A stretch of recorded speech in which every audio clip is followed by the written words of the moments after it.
Welcome to The Uplifters, where every week we talk to a woman who is doing big, brave things in the world. And despite having the same fears and worries that we all have, she manages to create change in her world. Today, I am deeply honored to welcome someone who fundamentally changed how I think about heroism, about belonging, and what it means to be an American. I might have burst into tears upon seeing her because her work has moved me so much. Cristina Jimenez is an Ecuadorian American activist and community organizer. She's best known as the co-founder and former executive director of United We Dream, the largest immigrant youth-led organization in the United States, and a key strategist behind DACA. She's been recognized for her work in immigrant rights and social justice as a MacArthur Fellow. And her new book, Dreaming of Home, which is published, of course, just as we're facing another massive wave of anti-immigrant rhetoric and policy fights. Cristina bravely and beautifully gives us a remarkable memoir, an impactful lesson in our own history of systemic exclusion of Black and Brown immigrants specifically, and a roadmap to show us how to face our fears, whatever they may be, how to find our voices, no matter how much the systems may try to silence them, and the power of uniting as a community, and how that can literally change the world for millions of others. She is brave. She is badass. And I am really freaking excited to introduce her to you. Cristina, I'm crying again. Thank you for. Oh my gosh, thank you so much for having me here and engaging in this conversation. It's so grateful to connect with you, with your listeners, and the community that you have been building here, lifting up brave voices. So yeah, what a blessing to be We here. rise Thank you. so much higher together. And your story paints that more vividly than just about any other I've ever heard. You really help us in your work understand what it means to live as an undocumented American in this country. The constant fear that you experience, the systemic limits that were put on you, and the way that it was shaping literally every tiny thought and decision you made about where to travel, how to approach your education, where to work. But because most of us live in echo chambers, and I'll be honest, I grew up in Texas in the 1980s. I felt like I should have known and had a much deeper understanding of what you were describing than I did. But we live in echo chambers and we're only paying attention to what's impacting us directly as humans. And Mhm. so I know you've dedicated hundreds of pages to accomplishing this, but I wonder if just to start out, you could help everyone listening who hasn't had a chance to read the book understand what it's like to live as an undocumented American. It was truly a dream to be able to be at a place where our voices, people like me, get to tell our stories and be part of history and the conversation, and to explore the contradictions and also the commonalities that many of us, as whether you're an immigrant or not, that we share. Um, and I will say that that was like one of the very empowering and healing things about this process of writing, because I had to go back in memory lane, growing up in Ecuador, in a family that I know we didn't have much financially, but that had much love and courage. And my parents had just so much devotion and care and love for us, their kids. But then at 13, experiencing what it's like to lose everything that you know at home. The situation in Ecuador becomes unattainable. Like there's the crisis of jobs, political crisis. My parents lose their jobs. So we end up fleeing poverty in 1998 and arriving in Queens and sharing an apartment with a total of like 9 different people um, in a one-bedroom apartment in Elmhurst, Queens, very immigrant neighborhood. Growing up, I really struggled with the sense of homelessness, meaning like feeling like I didn't belong. This was a new place, a new language, a new country. And also everything around me made me feel ashamed of being an immigrant, ashamed of not having immigration papers, of my accent, of, not fully knowing the language and living with that shame. And then you layer that the fear that you and your family could be abducted and separated by immigration agents every day. Like the smallest thing, like going to the bank or walking to school Or having to or looking stand for next to work. somebody who's smoking marijuana. Yes, yes. And Totally I out of your talk about control. how I was so afraid in school of hanging out with different folks because I knew that any interaction with school police or with NYPD, with law enforcement, could lead to my deportation or the deportation of my family. And so just even being around folks that we're smoking pot for fun in high school and or even cutting class for, like many high schoolers used to do in my time. All of those were things that I had to always be hyper vigilant about. But I will say that this fear of deportation that I live with every day really became intense and overwhelming post the terrorist attacks of 9/11. Because when that happens, and at that time I'm a senior in high school, I literally see more ICE presence in my neighborhood. I hear of neighbors, Muslim and immigrant, that are disappearing.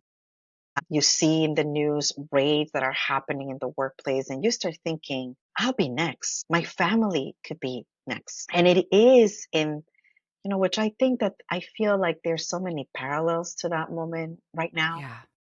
in the sense that, certainly the level of terror, it's 100 times worse than what it was in the early 2000s post September 11. But what was true is that the presence and the deportations and the mass raids were every day happening in communities across the country. And it is then where me and hundreds of young people and undocumented communities start getting engaged to fight these deportations. And in that fear that I could be the next person. And I remember Marie Gonzalez being one of the first young people I met, not in person, but on the news, fighting the deportation of her and her family. I thought I could be the next Marie. My family could be her parents. And I joined the campaign to stop Marie's deportation. And in a bittersweet experience, she gets to stay. Her parents end up being deported. The family is, destroyed, separated. And in that bittersweet moment, though, I realized, wow, I live in fear. I live in shame. I had believed these lies that I have no right to ask Mhm. for anything in this country. Mm. And yet I was just part of an effort that stopped a deportation of a young person like me. And that taste of the kind of power or community protection that we could, when we act together, even in some of the greatest and most difficult moments, was what transformed my life, my voice, and my sense of self, and how I found my voice and power eventually. And so I think what we are seeing in this moment reminds me of many of the aspects that we experienced in those early years. And the upside is that those scary and terrifying conditions gave birth to a movement. And I think we have the opportunity to do the same today. Yeah. How are you feeling today? Because you wrote this book in a very different climate. I what I've been saying across the country is, just different book conversations and engagements with communities from all backgrounds. First of all, I had not even think that this book will be out in in this moment, in a moment where we have the administration that we have, and where the country and our government is dismantling democracy as we know it. And what I will say is that actually the first Trump administration was one of the motivators to get me to write this book. Because if there was one thing that got me through those very difficult years, where we also saw mass separation of families, deportations, so much pain in our communities, it was community and it was collective power that got us through it. And I experienced like Americans from all walks of life saying, what can we do to stop these deportations? And I thought like we need to tell this story, that this is not just about immigrants, but this is about all of us really reconnecting with our connection as human beings and the power of solidarity and the power of us acting together to say no to injustice. And so I named this because again, I feel like we're in both like a new moment, but similar. And that I think that the answer to this moment is one, we have to be sober about what we're facing. Mm.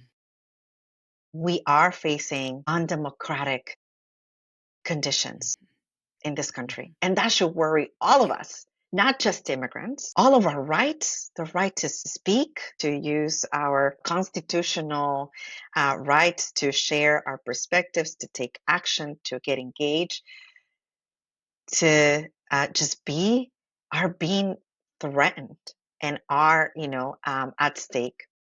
And so I think that in this moment, what I feel like may feel like the most unsurmountable challenge or moment, it is also our greatest opportunity to organize Mm.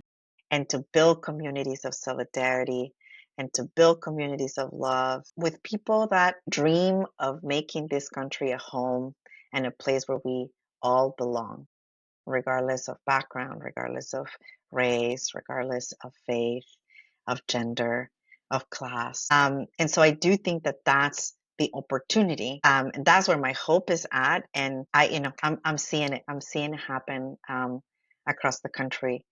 But I do think it's important to not kid ourselves about the dangers and the threats Mhm.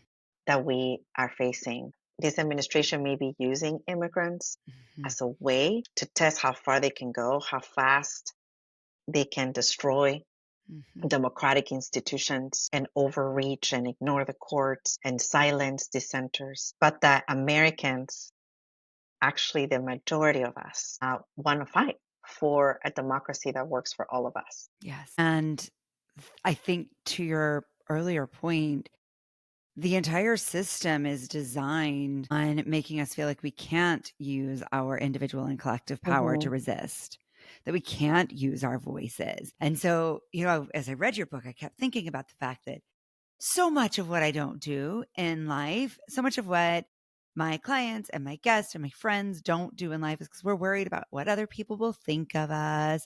We're worried about opinions. We're worried about making mistakes.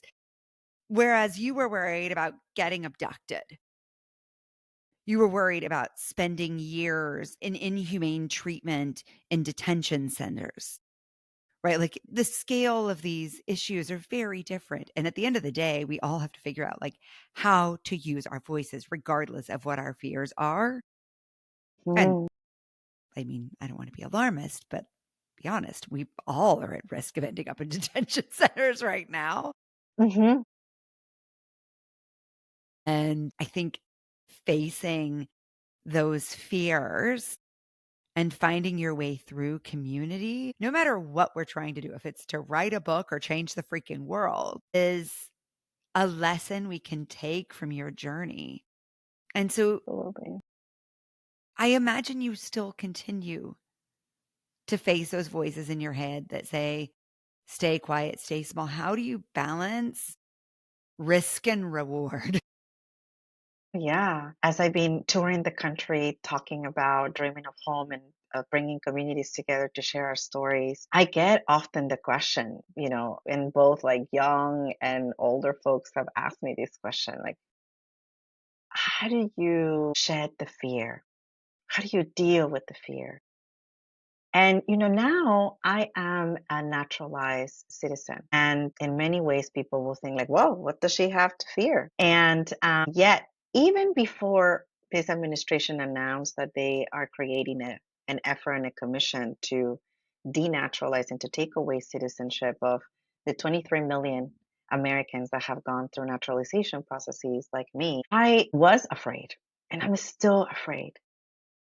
Fear in many ways for me, you know, has not fully gone away. And because as we've seen, like regardless of your immigration status, and this has never been about legality, which is what I tried to show in my book, it's about who we define as American, who we want to be included in that we as Americans. And it is so racialized. Mhm. So, people, even Native Americans, people that have been born here, they've been stopped. They are being put in jails and in detention facilities with inhumane conditions. So it's never been about, that legality. So to this point about like, all of us should be fearful, I think unfortunately, let's be sober. I think that's Mhm. true. And also fear does not have to stop us and define Mhm. who we are and what we are capable of doing. So for me, it's not, the question is not like, oh, how do we get rid of fear? Let me give you, the top three things to get rid of your fear. I'm not here like sharing a self-help book around like how do we get rid of our fears, because really it is about moving through the fear. And moving through the fear is where you find courage and where you keep sort of building that muscle of finding your voice, your strength, your role. And that doesn't happen alone, it happens in community. So, the reason why I really focus on my journey in dreaming of home is that, like, imagine this young girl who was undocumented and ashamed of being brown, an immigrant, and having an accent, and living in fear of deportation. And she's silent. She has no voice. And then you see this transformation that happens when I meet other young people fighting for their rights and against tuition hikes in New York City, immigrant and non immigrant alike. And I start thinking, wow, people think that they could do that? Wow. And then I meet people that are fighting deportations, and then I join those efforts to stop, fighting deportations. And then I have the taste of what collective power can do when I start stopping those deportations. And so that transformation of going from shame and fear to finding my voice, finding my power, and then becoming a leader and building a social justice movement is what we're all capable of. And it doesn't mean that you have to end up being an organizer and, a leader and a movement. You could choose how to engage, but we are not defined by the fear. And so what I wanted to do is offer Dreaming of Home as a guide for how we can go ourselves through a process of transformation of finding our own power and tapping into that and finding power in community to create change and to address the injustices that we may see in our communities and in the world. And, that starts with you and then it connects to community. So that roadmap, that experience, that journey, it's what I hope that people can tap into and find their own path around, especially in this moment where I feel there's so much energy and curiosity about what people can do. Yeah. Well, and I think so much of our collective inaction right now comes from a deep sense of overwhelm and hopelessness. And in your book, we see again and again how surrounding yourself with courageous people who were scared but acting anyway helped you see that potential within yourself. How are you managing right now that feelings of, I think, sort of collective hopelessness? I don't know any other word for Mhm. it. This feeling of it's the problem's too big. We keep getting these little signals that like things are getting better. Crap, it all went off a cliff.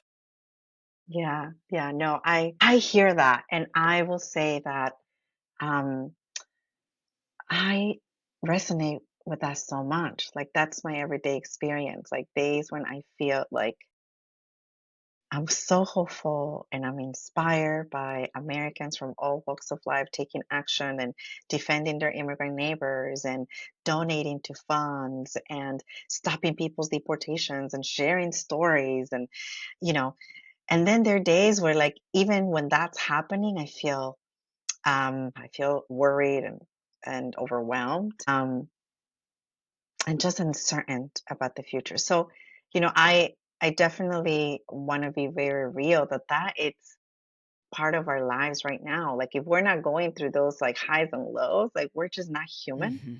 And again, that was again part of my goal and my intention in the book that I'm just telling the story of how we as immigrants are just like everybody else.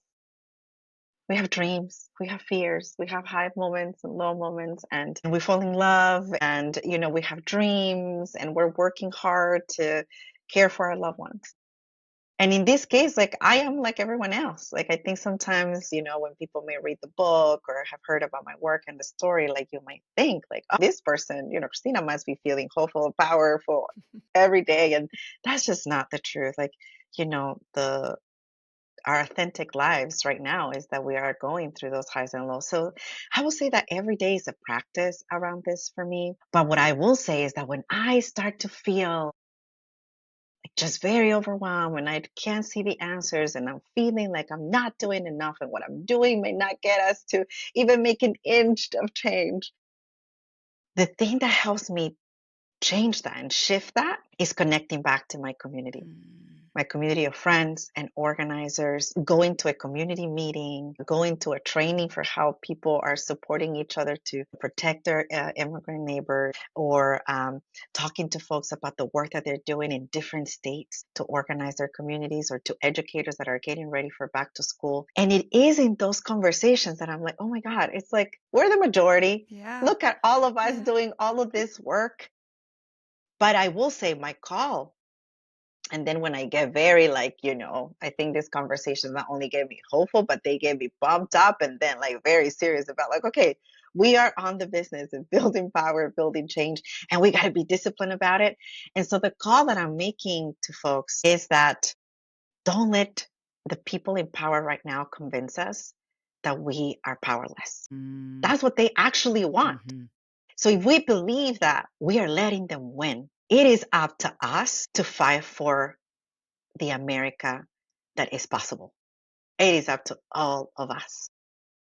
It's not just the immigrants that are in the front lines right now suffering the impact of cruel, inhumane, racist policies, or trans communities that are also in the front lines of many of these attacks. It is up to all of us Mhm. to make sure that we create the change that we want to see in this country.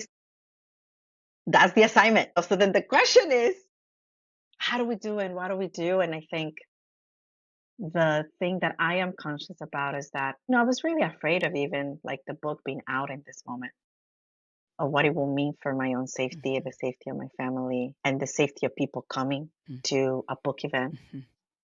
Um, so I just want to be real about that. But what helped me make a decision to be out here sharing the story, bringing people together, sharing Dreaming of Home as a roadmap for how we can create change, is also because I'm taking responsibility of the added layer of protection that I have now as a naturalized citizen. Mhm. And I think about for the people who are undocumented and they are living in such a moment where they cannot even go out of their homes to buy groceries, how am I showing up with the added protection privilege that I have for them and for this country? Mhm. So that's the question.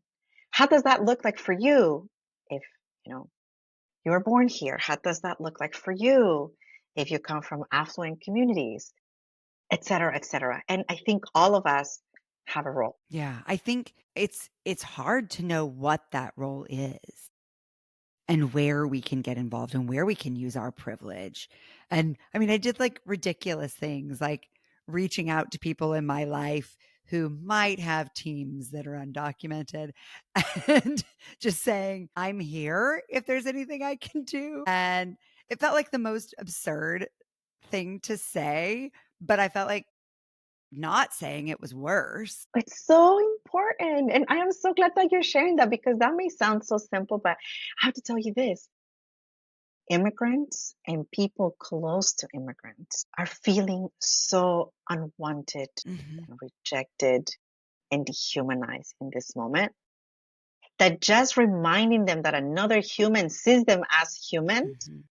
and will be there in some capacity to show up, Who even knows to what that could support. be, but Yeah, and there's so many ways, like I've seen people again, like donating, going to their churches or places of faith and supporting communities there, sharing dreaming of home with your neighbors and with your network so that people start understanding like, what is this all about? Why are we even here? And or joining, local community organizations in your neighborhood, in your state, or even just sharing with immigrants around your life that you care about them, that you're thinking about them, that if they need something, they can holler at you. It is just goes such a long way. And so, I'm naming like there's like the small and super significant and impactful gestures and actions of solidarity and love and care.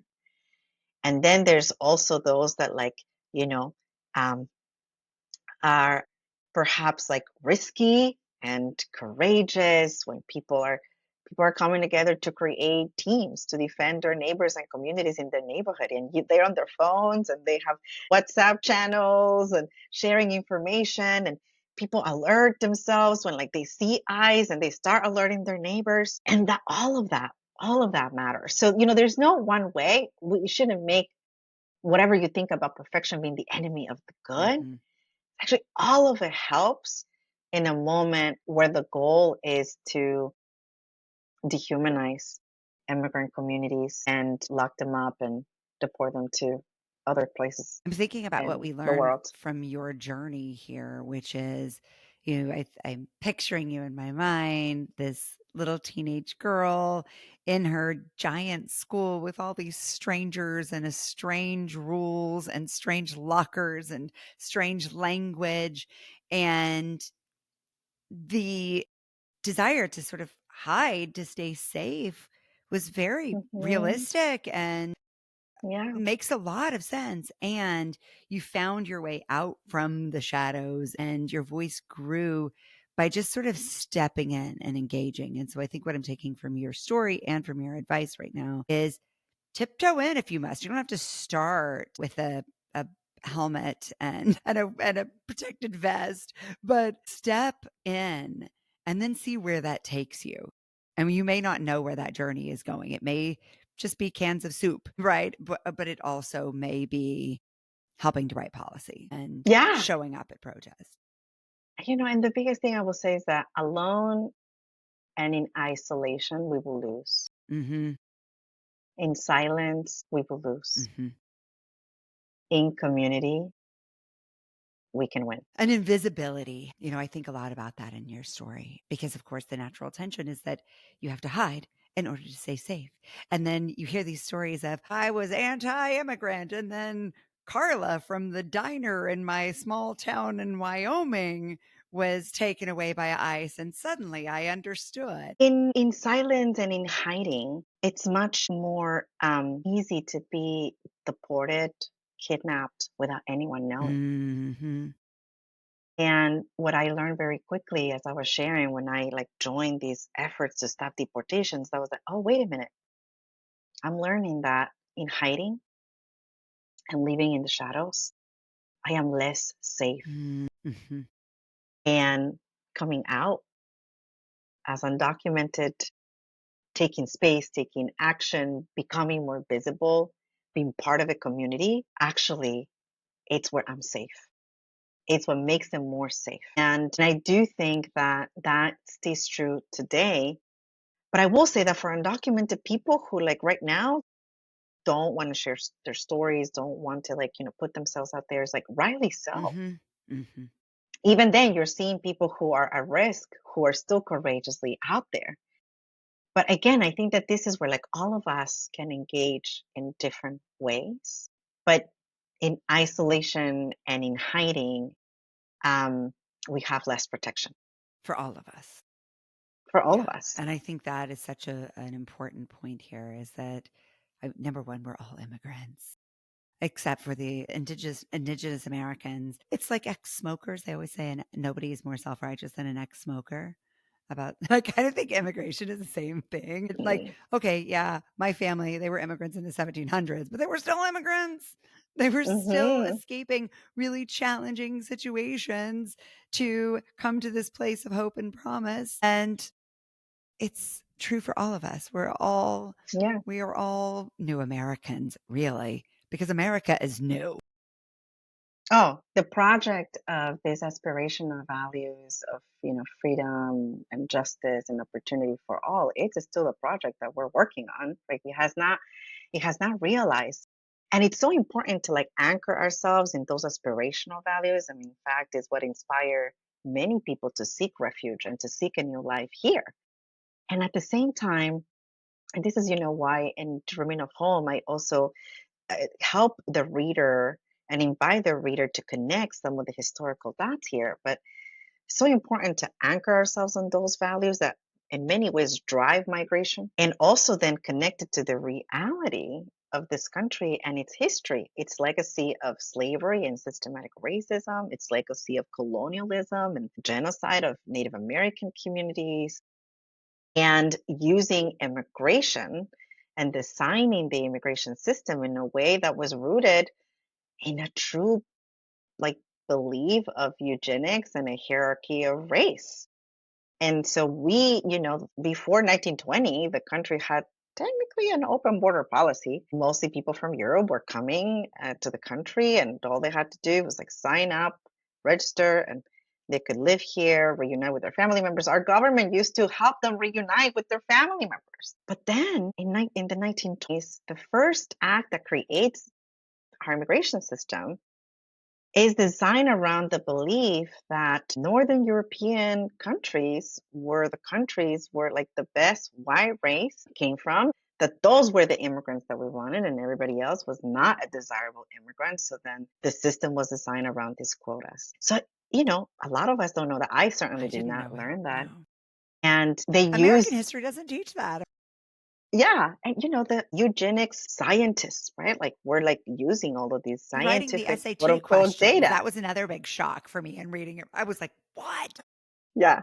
Yeah. So, it's so pervasive, right? Like the systematic racism, the anti-blackness, the colonial history, and how our systems and policies have been shaped around that. It's important for us to connect the dots because then that helps us understand, like, oh, wait a minute, why is it that in today's world, this administration, you know, promotes a program for refugees who are white from South Africa, Hmm.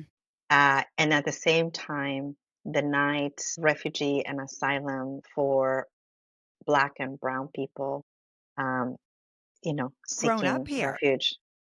Yeah, yeah, and is trying to basically take away the immigration status of many people that are here already legally. So, I think that if we like become more just aware of how the history and our legacy as a country has shaped many of the policies, I think that we start understanding why we're here, but also what would it take to get us to building a multiracial democracy that it stays true to its aspirational values.